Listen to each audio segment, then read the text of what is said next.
1 ঘন্টা কেউ যদি আল্লাহর সৃষ্টি নিয়ে চিন্তা করে, সেটা সারা রাত তাহাজ্জুদের সালাত অফার করার চেয়ে উত্তম।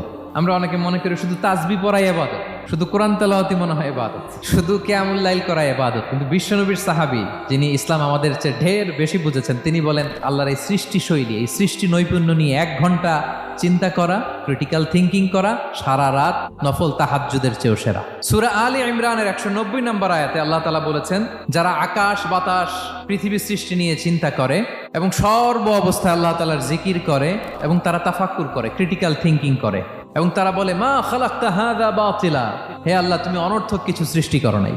মনে রাখবেন, এই পৃথিবীতে আল্লাহ তাআলা অনর্থক কোনো কিছু সৃষ্টি করে নাই, করেছে যেটাই সৃষ্টি করেছে এর মধ্যে মানব কল্যাণ আছে না নাই? আল্লাহ তাআলা আমাদের জন্য কল্যাণ রেখেছেন। এবং এই আয়াত যখন নাজিল হল, বিষ্ণু ইসা ইসলাম বললেন, ওয়াইলুন লিমান কারাআহা ওয়া লাম ইয়াতাফাক্কার ফিহা, ধ্বংস তাদের জন্য যারা এই আয়াত তেলাওয়াত করে কিন্তু এই আয়াত নিয়ে চিন্তা করে না, গবেষণা করে না।